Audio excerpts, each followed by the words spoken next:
Hello again, everybody, and welcome to yet another edition of Brown's Latest. I'm Dave Grendzynski. They call me Grizzer. You can too.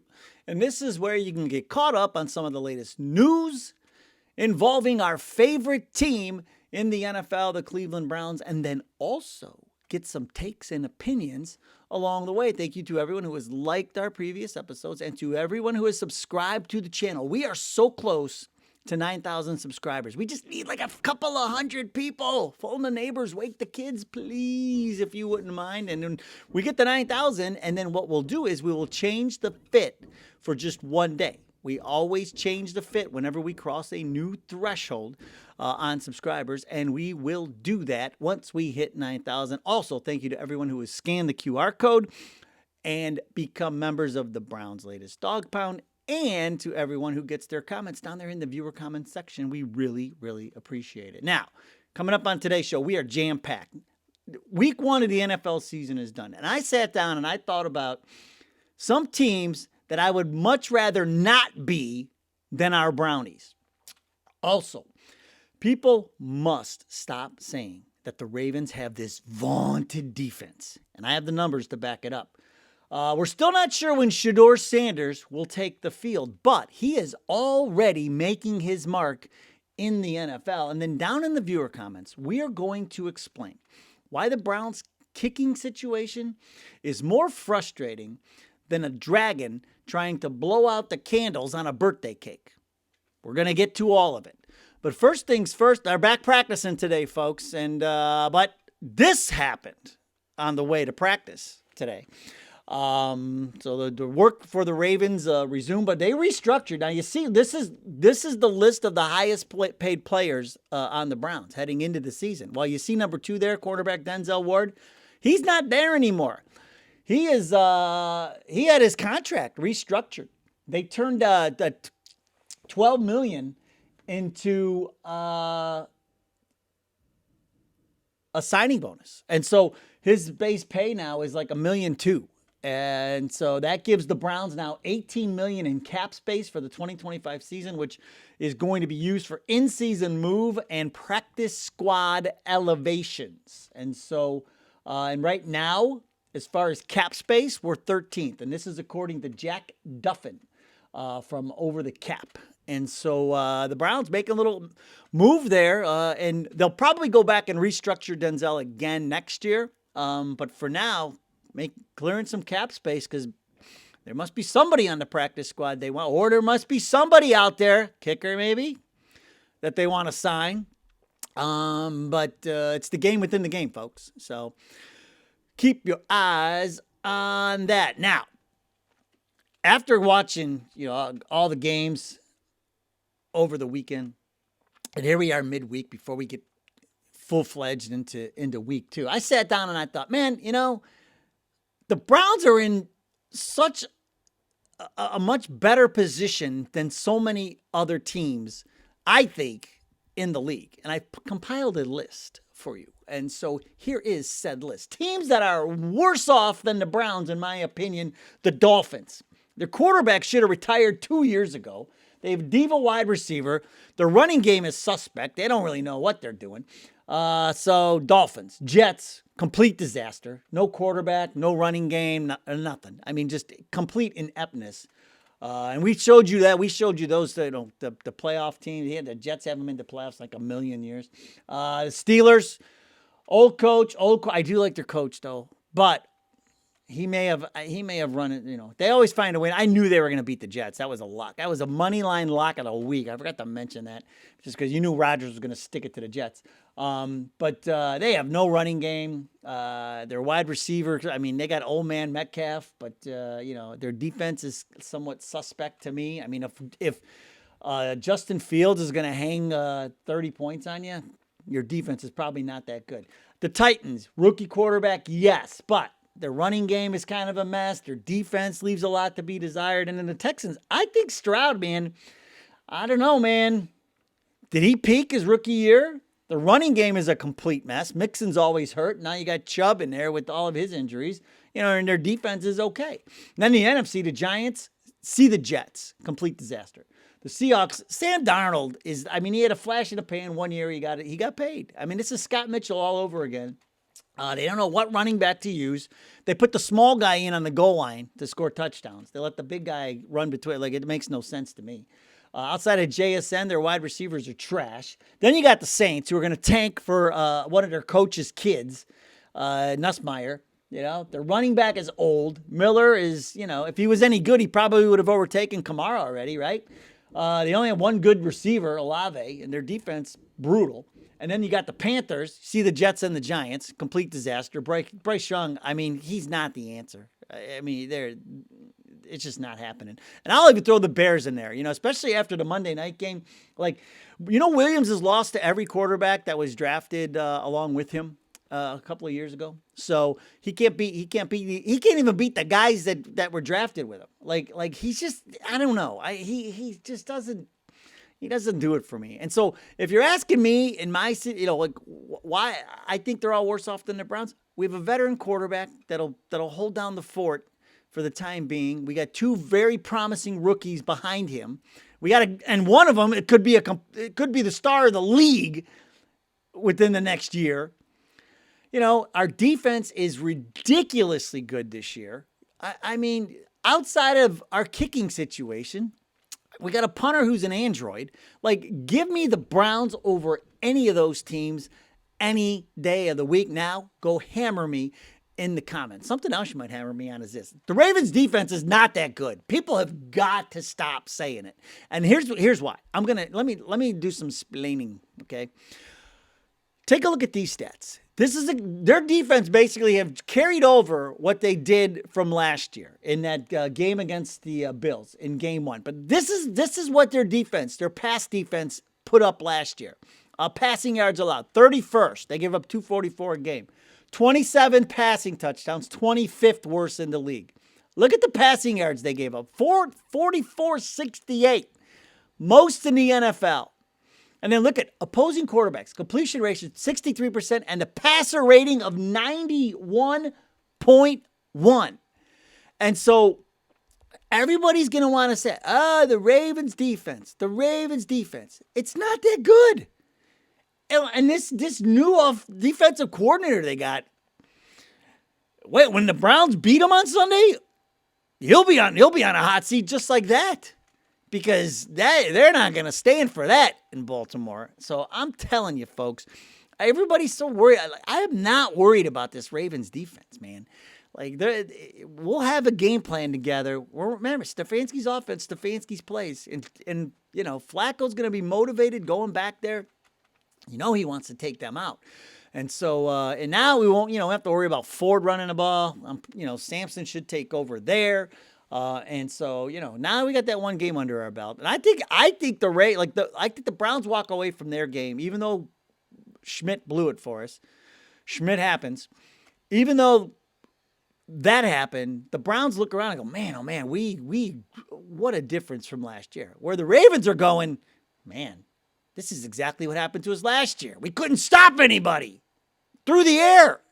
So, and Flacco, I mean, you get Isaiah Bond loose. You got we've got some weapons, folks. I would not worry about this Ravens defense at this point, not at all. Now, Shedeur Sanders, still don't know when he will take the field for the Cleveland Browns. It will be at some point. We know that, and here's part of the reason why, folks.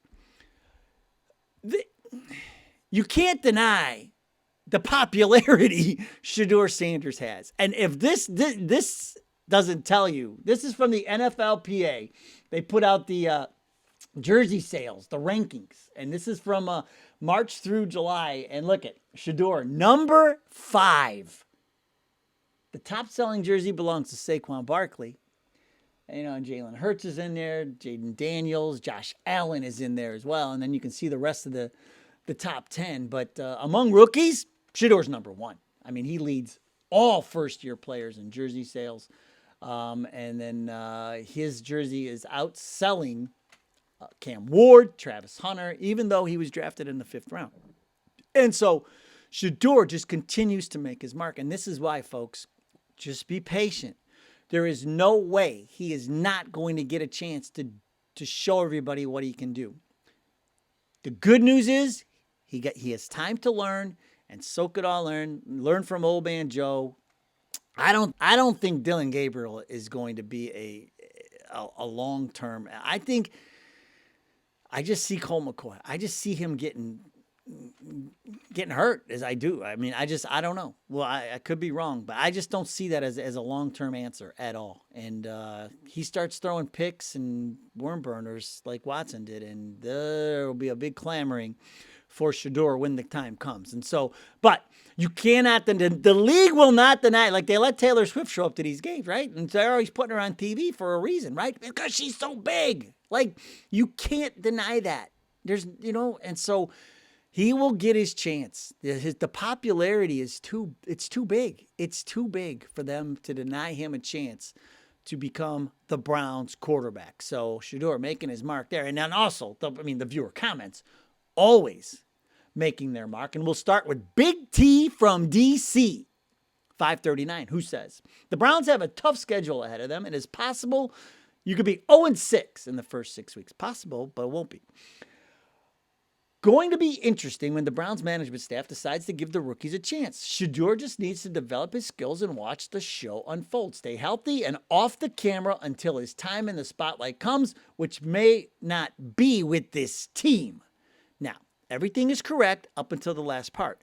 The Browns are not trading Shedeur. He's not going anywhere. They have him for the next 5 years. They're not going to trade him away without knowing what they have. I love the take. Everything about it, but no, the Browns are not trading Shedeur. He will play for the Cleveland Browns at some point, and it may be the end of this year. And it probably will be. So we'll see. All right, William Curran, 9668. As far as kickers go, it's time to dig up Lou the Toe Groza. Now listen, William Curran, you have sparked a graphic from me. There's a writer in Lorraine for the Morning Journal called, his name is Jeff Shedeur, and he did a nice thing. He put together, I want you to take a look at this. You are about to lose your mind. This is why this kicking situation is so frustrating for Browns fans. Here are the Browns kickers from Lou Groza. After Lou Groza, look, we had Don Cockcroft, Matt Barr, Corrick held it down for a year. Then when Stover came in here for 4 years, and then when they moved the team to Baltimore, he was their kicker for like 1,000 years. So he would have been our kicker for 1,000 years. Then we got Phil Dawson. And so Phil Dawson was around forever. And this is why everybody, this kicking thing drives us crazy. Because we used to get a guy and then he'd be around for 10, 12 years. Like it was just, that's what we did. Okay, get ready. Hold on to your hats, folks. Hold on to your hats. Here is the list of Browns kickers since Phil Dawson in 2012. Are you ready? I almost couldn't fit him on the graphic. Billy Cundiff, Garrett Hartley, Travis Coons, Cody Parkey, Patrick Murray, Zane Gonzalez, Greg Joseph, Austin Siebert, Parkey again, Chase McLaughlin, Chris Nager, Cade York, Dustin Hopkins, Riley Patterson, Hopkins again, and now Andre Holy Schmidt happens. It is so frustrating to watch when you've had guys like Dawson and Stover and, going back to the toe. I mean, this we just got it. That's all anybody can talk about here in Cleveland is what are we going to do with this kicking situation. But William Curran, thank you so much for sparking the graphic. And Jeff Shedeur, great job putting all that information together for your piece in the Morning Journal. I thought that was sometimes timing is everything. All right, moving on. Harry Ellerby, 5286. Man, this dink and dunk JV offense that Stefanski runs won't produce points like the Bills did. The receivers don't catch the ball. Flacco is not as elusive as Allen, and we have zero running game. Hopefully the defense will keep us in the game. The game plan on Sunday worked perfectly. Yes, Flacco is not fleet of foot, but he does have some escapability. I think the running game will be better because I don't know what we were doing with Ford. Just is, God, he looks slow. So with Sampson and who knows, maybe the Rocket will provide some life too. I don't know, but just, we'll have to wait and see. And then there's also the Judkins thing. I mean, well, I mean, I'll be shocked if he's in there this week, but he could happen. But the game plan worked perfectly, and here's the thing: we just missed a kick. Now, the thing is, the defense is going to keep us in a lot of games. That's the whole point. We've been talking about this for months. The defense will keep you in the game, and then just find a way to win it at the end. We should have won that game the other day. We missed the kick. My man, the greatest talent evaluator that nobody knows, Thraso Thrasavulu, says Uncle Joe did a fine job. Took what the defense gave him, didn't force throws that weren't there, and kept the ball out of harm's way. I know he was charged with 2 interceptions, but the throws were in a good spot for only the receiver to make a play. But it bounced right to the defense. Anyone that says differently is just reading a different box score. So, and I agree with Thraso all the way. Like, Flacco was nowhere. He was not the problem at all. I mean, he played great. 290 yards through the air, the touchdown. Like, he did it all. And so, now Flacco, not the problem. So we need to keep him. Remember though, like, it's usually after 5 or 6 games is when he falls off the map. So hopefully we're good for another 5 games or so with Flacco, or who knows? How about all 17? We shall see. And also shout out to Thraso's son, Costa Thrasavulu, starting cornerback for the Mount Union Raiders. The Purple Raiders, yeah, man. Big time. They took out Wheaton over the weekend, and Costa made his debut and shut them down. Nice job, Costa. All right, now, moving on. Kip Rega Logan, 9570. It is a crazy name. Kip Rega Logan. 9570. Who says, Dave, your takes for this game, meaning the Bengals game, was ignominious. And I said, I don't even know what that means. So I looked it up. It's like deserving or causing public disgrace or shame. What? I think my takes are pretty good. But I've never been told that my takes are ignominious until today. So there you go. Ignominious. And now we all learned a new word. And then we will end with my man, Just One Time 112, who says, Grizz, you are a true fan. And yeah, that's the thing. I just try to infotain, folks. I give you my takes. Did I really think we were going to beat the Bengals 56-2? I hoped it, but I didn't really think it. I thought the game would go exactly the way it went. It was going to be close. We were going to run the ball, try to eat the clock, everything we've been talking about for 3 months. Ignominious? I think not. But football is fun, folks, and we are going to have some fun beating them.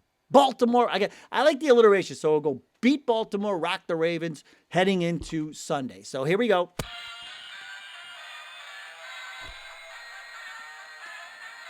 And we're going to hear a ton of that, especially Flacco's flinging it through the air because they have no pass defense. The Ravens don't have a pass defense. All right, thank you so much for joining us. Go Browns! We will see you next time.